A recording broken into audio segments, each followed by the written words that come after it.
بسم اللہ الرحمن الرحیم۔ السلام علیکم۔ اقرا حفاظ سیکنڈری اسکولز پشاور زون، جماعت نہم مضمون اردو میں آج سبق نمبر 8 جس کا عنوان ہے غلام اور جس کے مصنف ہیں فرات اللہ بیگ۔ آئیے سب سے پہلے مصنف کے بارے میں جانتے ہیں۔ مصنف فرات اللہ بیگ، آپ کی ولادت ہے 1883 اور وفات ہے 1947۔ مرزا فرات اللہ بیگ دہلی میں پیدا ہوئے۔ آپ نے BA تک تعلیم دہلی میں ہی حاصل کی۔ آپ کی ادبی حیثیت مزاح نگار اور شخصی خاکہ نگار ہے۔ مولوی نذیر احمد سے آپ نے عربی فارسی کی تعلیم حاصل کی۔ آپ ان کے عزیز شاگرد بھی رہے۔ پہلے آپ نے حیدرآباد دکن میں محکمہ تعلیم میں ملازمت اختیار کی، پھر عدلیہ نے ان کی خدمات حاصل کی اور آپ جج کے عہدے تک ترقی آپ نے حاصل کی۔ آپ اردو کے صاحب طرز انشا پرداز اور شگفتہ نگار ادیب ہیں۔ سرکاری ملازمت اور مصروف زندگی کے باوجود علمی اور ادبی سرگرمیوں کے لیے آپ وقت نکالتے تھے۔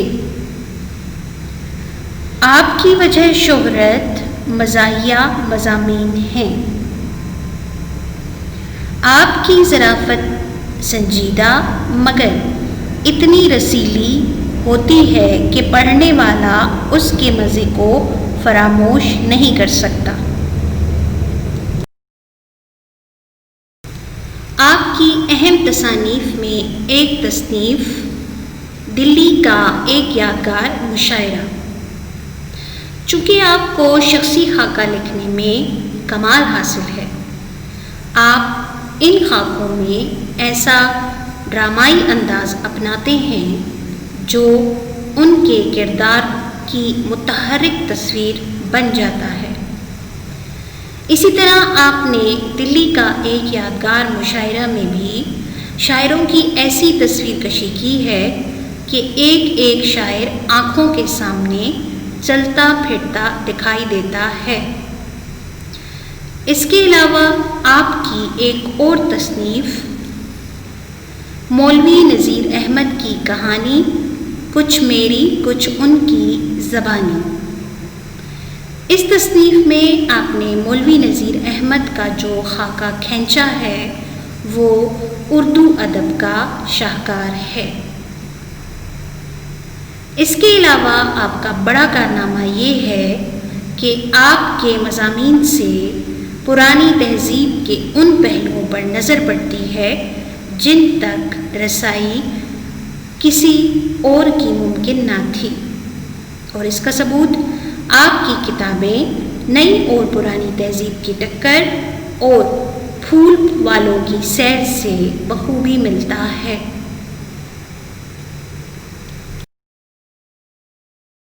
اقرا حفاظ سیکنڈری اسکولز پشاور زون،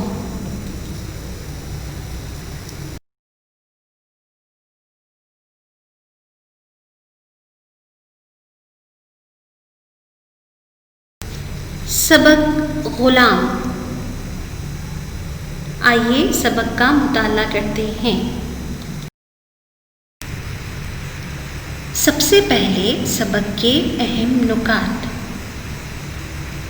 یہ سبق نثری اعتبار سے ایک شخصی خاکہ ہے جو غلام پر لکھا گیا ہے۔ مصنف کی ادبی حیثیت مزاح نگار کی ہے۔ مزاح نگاری کسے کہتے ہیں؟ جی بچوں، اس کے لغوی معنی ہے ہنسی مذاق، یعنی ادبی اصطلاح میں ایسی تحریر جو حقیقی مسکراہٹ پیدا کرے وہ مزاح نگاری کہلاتی ہے۔ بچوں، مزاح کو ظرافت سے بھی تعبیر کیا جاتا ہے، یعنی اسے ظرافت بھی کہا جاتا ہے، مگر ان دونوں میں واضح فرق ہے، اور وہ فرق یہ ہے کہ ظرافت کا مقصد محض ہنسانا ہے، یعنی صرف ہنسی پیدا کرنا ہے، جبکہ مزاح نگاری میں ہنسی کے ساتھ ساتھ غور و فکر بھی ہوتا ہے۔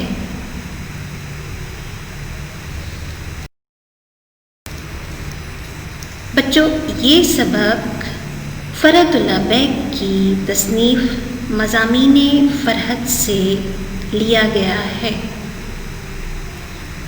اس سبق میں مصنف نے غلام یعنی ایک شخصی خاکے کے بارے میں بتایا جو کہ ایک لاوارث بچہ تھا۔ اس سبق میں ہم پڑھیں گے کہ غلام صاحب خانہ کے گھر کیسے پہنچا اور وہاں اس کے ساتھ کیسا سلوک کیا جاتا تھا۔ اس کے علاوہ ماما کون تھی اور اس نے اس خاکے میں کیا کردار ادا کیا۔ پھر ہم یہ بھی جانیں گے کہ اگر بے سہارا بچوں سے برا سلوک کیا جائے تو ان کی شخصیت پر کیا اثر پڑتا ہے، اس کے بارے میں بھی ہم جانیں گے۔ سبق کا مطالعہ۔ سبق کے آغاز میں غلام صاحب خانہ کے گھر آنے کا مقصد بیان کر رہا ہے۔ کہہ رہا ہے کہ میرا یہاں آنے کا مقصد اللہ ہی بہتر جانتا ہے کہ مجھ کو کس غرض کی تکمیل یعنی کس مقصد کے مکمل ہونے کے لیے یا کس خیال کو پیش نظر رکھ کر پیدا کیا گیا۔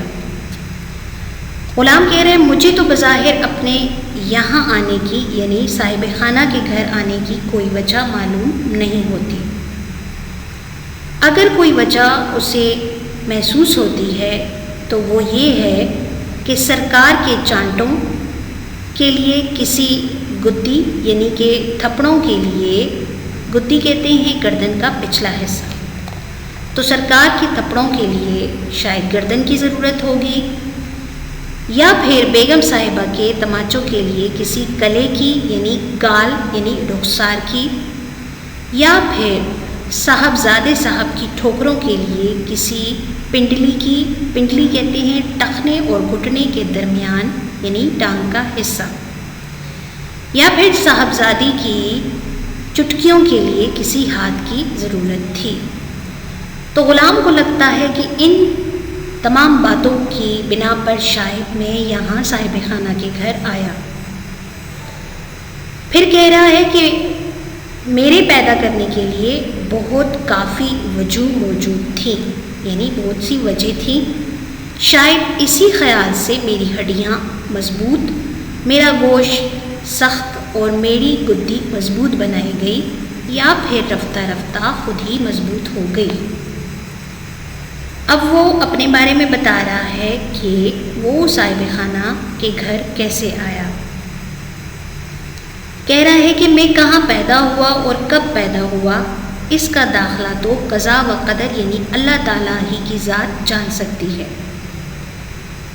کہہ رہے دنیا میں میرے جیسے واقعات کا پتہ چلنا ناممکن ہے کہ میرے ماں باپ کون تھے، اس کا حال بھی کسی کو معلوم نہیں، اور کہتا ہے کہ کیوں معلوم ہو سکتا ہے جبکہ ان کا بیٹا ہونے کے مجھے بھی معلوم نہیں، یعنی میں اپنے والدین کا بیٹا یعنی اولاد ہوں، مجھے خود بھی نہیں معلوم تو کسی اور کو کیا معلوم ہوگا۔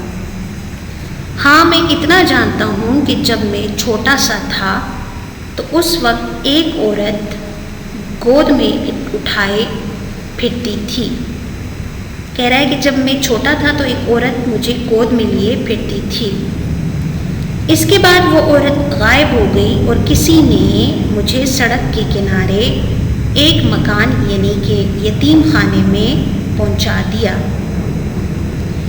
اس کے بعد کہہ رہے ہیں سرکار آئے یعنی کہ صاحب خانہ، کچھ لکھا پڑی ہوئی یعنی کچھ کاغذی کارروائی ہوئی اور پھر مجھے گاڑی میں بٹھا کر لائے، یعنی انہیں گھر کے کام کاج کے لیے ایک نوکر کی ضرورت تھی، اس لیے انہوں نے یتیم خانے کے نگران کو بچے کے ساتھ اچھا سلوک کرنے کی تحریری یقین دہانی کرائی اور پھر اسے گاڑی میں بٹھا کر گھر لے آئے۔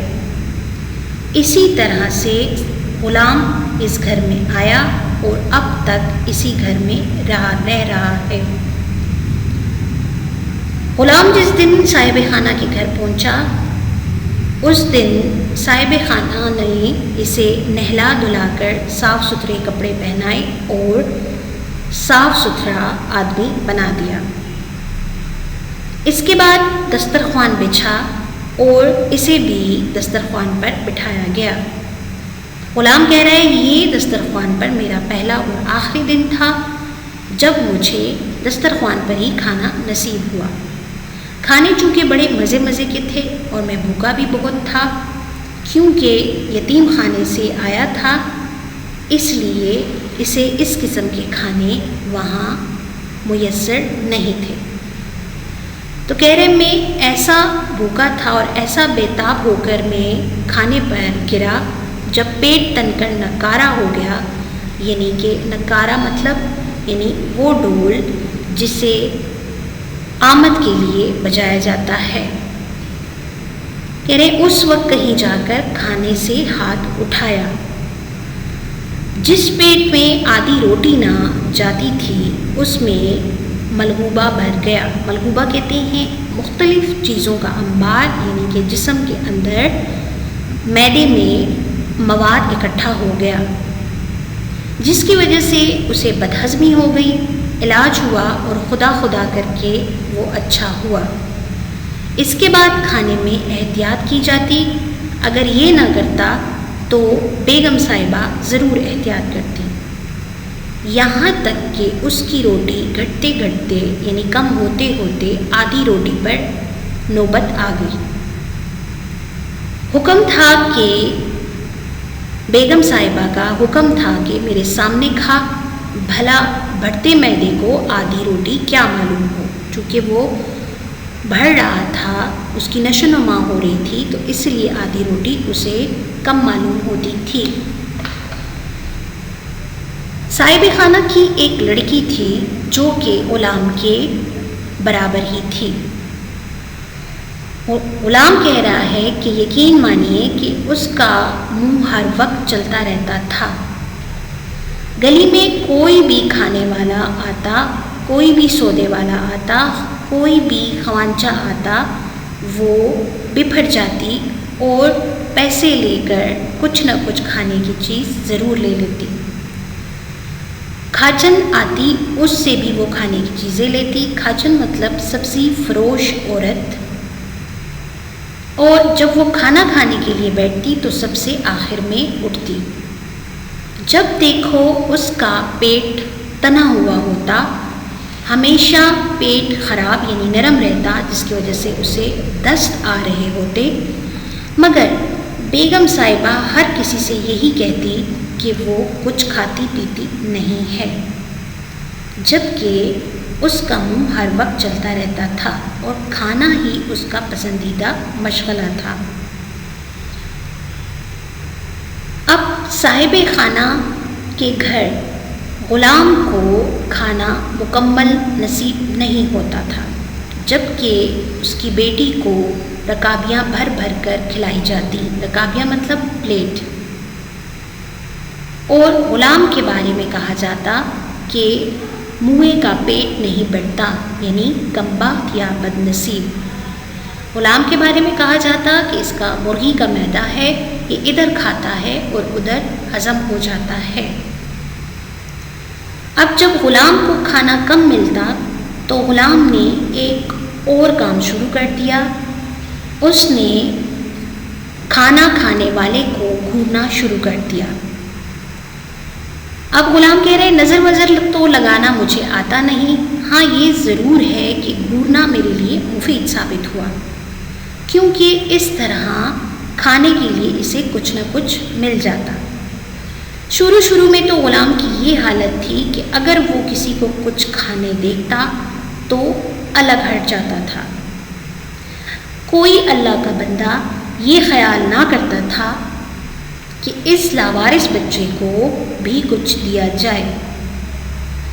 آخر غلام کب تک برداشت کرتا؟ اس نے بھی رنگ دکھانا شروع کر دیے. یعنی غلام کی نظر کا شہرہ ہو گیا، یعنی شہرت ہو گئی. اس نے بھی رنگ دکھانا شروع کر دیا. جہاں کسی کا منہ چلایا یا منہ چلا، غلام نے اسے گھورنا شروع کر دیا. اس طریقے سے اسے دوسروں سے برا بھلا سننے کو ملتا، مگر ایسا کرنے کی وجہ سے اسے تھوڑا بہت کھانے کو ضرور مل جاتا. اس طرح غلام کو دنیا کی کوئی ایسی نعمت نہ تھی جو گھر میں آتی اور اس کا تھوڑا بہت حصہ غلام کو مل نہ جاتا.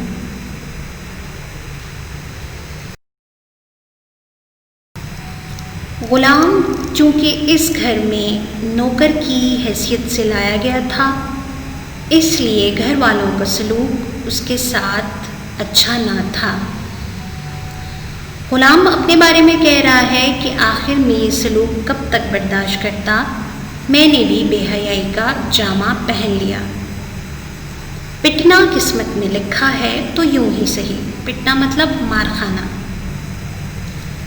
کہہ رہے پھر میں کام کر کے اپنے آپ کو مفت میں کیوں تھکاؤں، یعنی کام کر کے بھی مار کھاتا ہوں، کام نہ کرنے پر بھی مار کھاتا ہوں، تو پھر میں کام کیوں کروں. نکمے کا خطاب ملتا ہے تو ملنے دو. نکما مطلب جو کسی کام کا نہ ہو. برا بھلا کہتے ہیں تو کہنے دو. اس کان سنو اس کان اڑا دو. آپ ہی بک بک کر تھک جائیں گے. بک بک کر یعنی زیادہ بول بول کر. غلام کی یہ چال بھی گھورنے کی طرح کامیاب ثابت ہوئی. سب چیختے چلاتے مگر وہ ٹس سے مس نہ ہوتا، یعنی اس پر کوئی اثر نہ ہوتا. جہاں کسی نے ذرا ہاتھ اسے لگایا تو اس نے زور سے چیخنا شروع کر دیا، ایسے جیسے کسی نے اس کا گلا دبا دیا ہو. کبھی کسی نے میری اس ترکیب کو دیکھ لیا تو میرا راز کھل گیا، نہیں تو مارنے والا کبھی خود بھی گھبرا جاتا تھا. اکثر دوسروں نے غل مچایا یعنی شور مچایا کہ اے ہے لونڈے کو مار ڈالا، یعنی لڑکی کو مار دیا. کبھی تو مارنے والے صاحب مجھ سے زیادہ پٹ گئے اور کبھی ڈانٹ ڈپٹ ہو گئی، مگر ہم کام سے بچے رہے. کہہ رہے ہیں مگر بابا ہر فرعون را موسیٰ، یہ ضرب المثل ہے، یعنی ہر ظالم کی سرکوبی کے لیے کوئی نیک بندہ پیدا ہو جاتا ہے. تو اسی طرح اس کے لیے چھوٹی صاحبزادی جو غلام سے بھی زیادہ تیز تھی، خود ہی مجھے مارتی اور خود ہی رونے بیٹھ جاتی. بھلا ان کے مقابلے میں مجھ بیچارے کی کیا ہستی تھی، الٹا مجھ پر ہی لے دے ہوتی، یعنی اس سے ہی پوچھا جاتا. غرض اس لڑکی کے ہاتھوں ناک میں دم آ گیا، مگر میں بھی بدلہ لیے بغیر تھوڑا ہی مانتا تھا. مارنے کی تو ہمت نہ ہوتی تھی. ہاں کبھی بیگم صاحبہ ان پر خفا ہوتی تو میں بھی الٹی سیدھی کچھ لگاتا، مہینہ بھر پہلے کی باتیں انہیں یاد دلاتا. اگر قسمت نے یاوری کی یعنی قسمت نے ساتھ دیا ہوتا تو غلام کا کام بن جاتا اور صاحبزادی صاحبہ کو خوب کندی ہو جاتی، یعنی خوب سننے کو ملتی یا غصہ اس پر کیا جاتا، نہیں تو لتراپے کا الزام لگا دیا جاتا. اور بیگم صاحبہ نے بھی بیٹی کا غصہ کبھی کبھار غلام پر اتار لیا ہوتا. اب غلام کے بارے میں کہا جا رہا ہے کہ غلام کو جمعے کے جمعے اس کے سر کو باجرے کا پیڑا بنا دیا جاتا تھا، یعنی اس کے سر کی ٹانٹ گھونٹ یعنی کہ جو کھوپڑی ہے اس کی رگڑائی کی جاتی تھی، اور جو چھوٹی چھوٹی بالوں کی جڑیں ہوتی تھیں یعنی کھوٹیاں نکلی ہوئی ہوتی تھیں اسے استرے سے ختم کر دیا جاتا۔ اگر استرا غلام کے سر پر پھیرا جاتا تو وہ قیامت کا وقت ہوتا تھا، کیونکہ غلام جس کے پاس سے بھی گزرتا تھا اسے ایک چانٹا پڑتا تھا۔ اس طرح مارنے والے کو بھی مزہ آتا تھا، لیکن وہ تھپڑ غلام کے سر کو چکرا دیتا تھا اور غلام کو بہت تکلیف بھی ہوتی تھی، یہاں تک کہ بڑے سرکار بھی چلتے چلتے ایک دو چانٹے ضرور رسید کر دیتے تھے۔ کہتے ہیں کہ باپ پر پوت، پتا پر گھوڑا بہت نہیں تو تھوڑا تھوڑا، یہ ضرب المثل ہے۔ اس کا مطلب ہے کہ ہر شخص پر کچھ نہ کچھ خاندانی اثر ضرور ہوتا ہے۔ اسی طرح کہہ رہے ہیں غلام اپنے بارے میں کہہ رہا ہے کہ شاید میرا باپ بھی چور تھا، کیونکہ جہاں میں نے کسی اچھی چیز کو دیکھا میرا چرانے کو دل چاہا، پہلے تو میں دل کو مارتا رہا، آخر فطرت طبیعت پر غالب آ گئی اور چھوٹی چھوٹی چیزوں کی چوری میں نے شروع کر دی، یعنی غلام نے آہستہ آہستہ گھر میں چوری کرنا شروع کر دی، چاہے وہ کھلونا، چاہے وہ رومال، جو بھی چیز دکھتی وہ غائب کر دیتا۔ آخر ان چیزوں کو لے جاتا کہاں، کیونکہ اس کی دنیا تو اسی مکان کی چار دیواری تھی۔ کہہ رہے ہیں کہ سچ ہے کہ اللہ تعالیٰ بڑا کارساز ہے۔ غلام کی یہ مشکل بھی آسان ہوئی، کیونکہ گھر میں ایک ماما کام کرنے کے لیے آئی۔ ماما دہلی کی ٹکسالی زبان میں نوکرانی کو کہتے ہیں۔ صاحب خانہ کے گھر میں جو ماما آئی وہ ہاتھ کی بڑی تیز تھی، یعنی چوری کرنے میں ماہر تھی۔ جب بھی موقع ملتا گھر بھر میں جھاڑو دے دیتی، مگر مشکل یہ ہو گئی تھی کہ بیگم صاحبہ کو کچھ ان پر شک ہو گیا، اس لیے اس نے اپنی حدود باورچی خانے تک محدود رکھی۔ اس پر بھی وہ اپنا کام کر دیتی تھی، رات کو گھر جاتی تھی اور صبح ہی واپس آتی تھی۔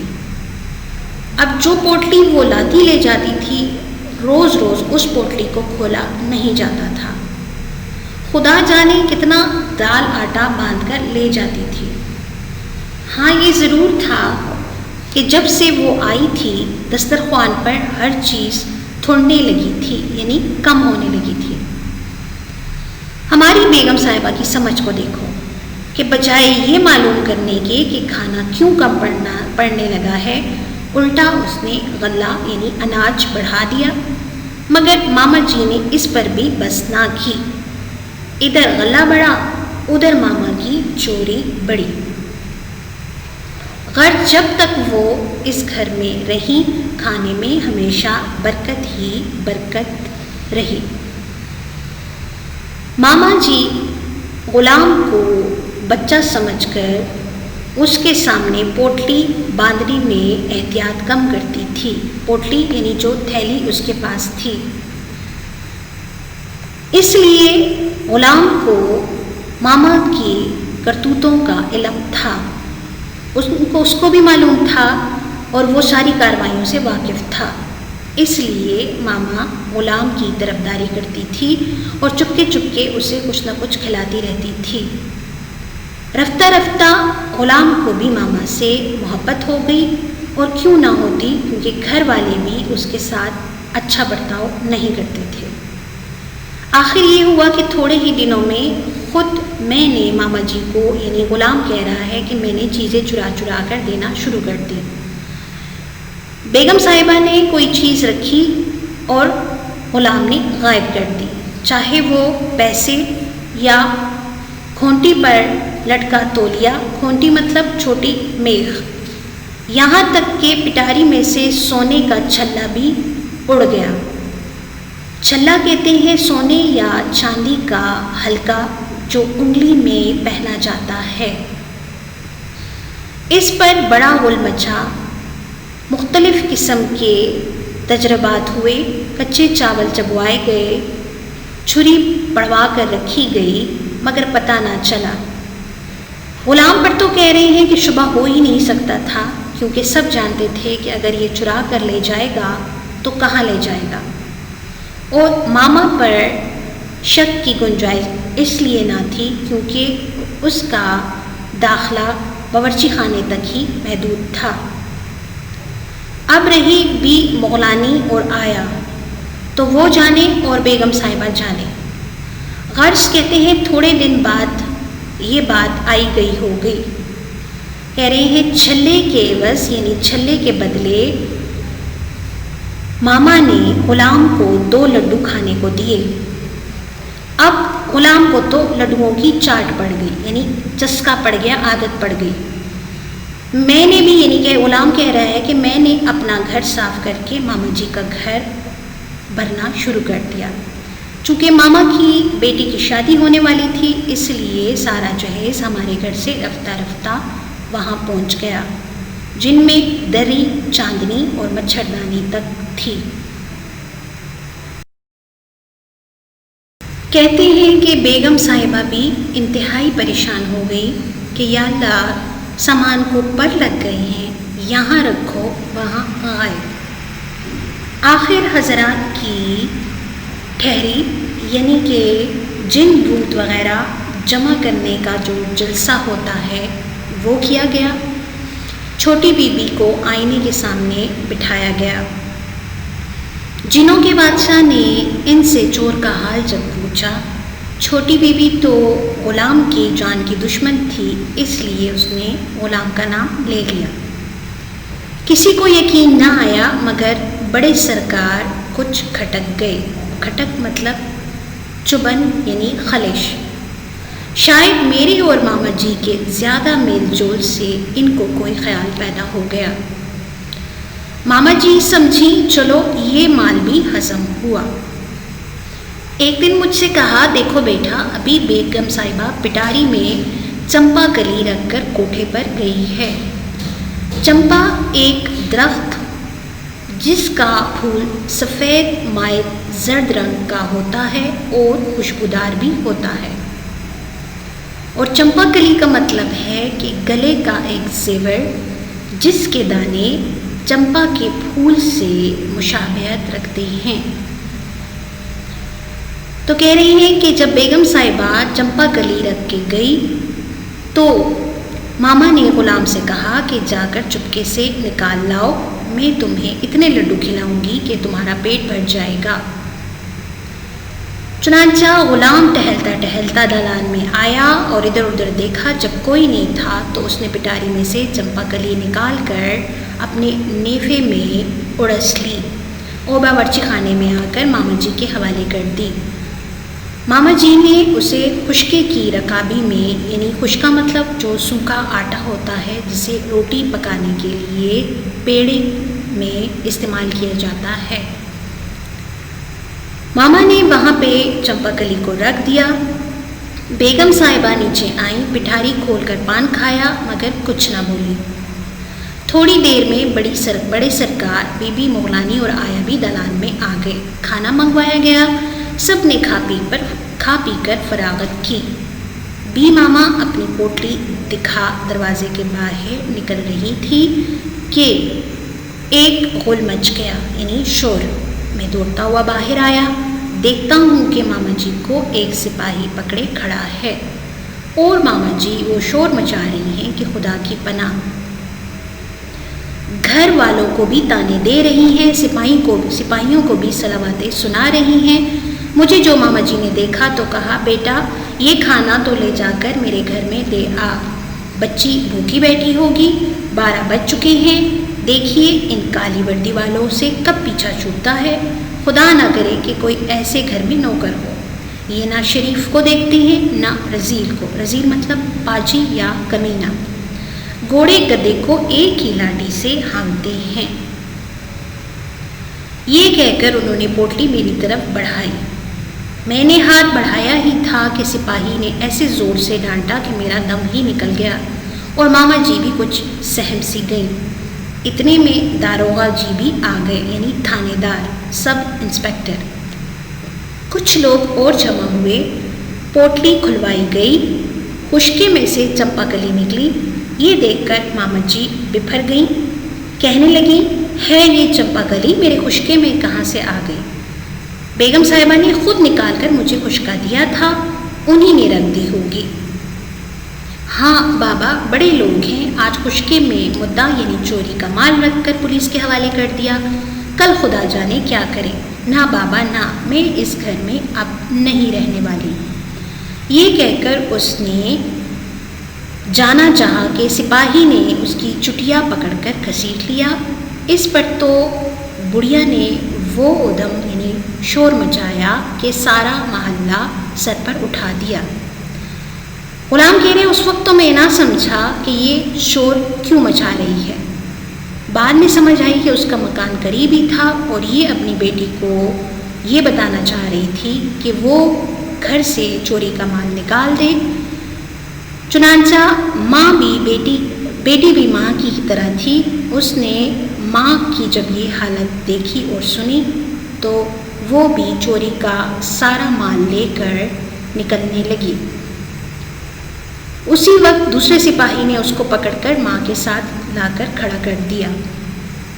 کہہ رہے اس کے بعد ہم سب سے پرشش ہوئی یعنی پوچھ گچھ ہوئی۔ مار سے ڈرایا گیا، غلام کو مٹھائی کا لالچ بھی دیا گیا۔ پھر ہم کو ان ماں بیٹی سے کیا دلچسپی تھی، مار اور مٹھائی کے لالچ سے سارا قصہ کہہ سنایا۔ اس کے بعد معلوم نہیں کہ وہ دونوں کہاں جہنم رسید ہوئیں۔ ہاں یہ ضرور ہوا کہ ہم سے جو وعدے ہوئے تھے ان کا پہلا حصہ بہت دل بھر کر ہم کو پہنچایا گیا۔ گھر میں کہتے ہیں ہم بھی اب رہ رہے ہیں، لیکن ماماؤں اور نوکروں سے ہم کو ذرا کم ملنے دیا جاتا ہے۔ اور کہہ رہا ہے غلام کہ میں اب خود بھی سمجھدار ہو گیا ہوں، اگر کچھ چراتا بھی ہوں تو خود ہی کھا پی کر برابر کر دیتا ہوں، نہ ہی کسی کو دینے کی غلطی کرتا ہوں۔ بھلا سرکار کے مال کے جب ہم حقدار موجود ہیں تو پھر یہ مال دوسروں کو کیوں جائے؟ بچپنا تھا، غلطی ہو گئی تھی اس وقت، اب اللہ معاف کرے۔ یہ سبق مضامین فرحت سے لیا گیا تھا۔ اس سبق میں در حقیقت یہ بتایا گیا کہ بے سہارا بچوں سے برا سلوک کیا جائے تو ان میں اکثر بری عادتیں پیدا ہو جاتی ہیں۔ اگر ان کو ڈانٹا جائے تو یہ ڈھیٹ بن جاتے ہیں، مارا جائے تو جھوٹ کا سہارا لیتے ہیں، اور اگر ان کے کام کی حوصلہ افزائی نہ کی جائے تو یہ کام سے جی چراتے ہیں۔ مسلسل نظر انداز کرنے کی وجہ سے ان کا مزاج چڑچڑا ہو جاتا ہے، ان کا اخلاق بھی بگڑ جاتا ہے اور وہ عموماً زندگی سے مایوس ہو جاتے ہیں، اور کبھی کبھار تو ان میں بغاوت و انتقام کے جذبات بھی پیدا ہو جاتے ہیں اور وہ چغل خور بن جاتے ہیں۔ امید ہے کہ آپ کو سبق کی اچھی طرح سمجھ آ گئی ہوگی۔ گھر کا کام ہے، درس کا بغور مطالعہ کریں اور معروضی سوالات کو تیار کریں۔ اس کے علاوہ مشق میں سوال نمبر 10 اور 11 کے جوابات لکھیں۔ شکریہ۔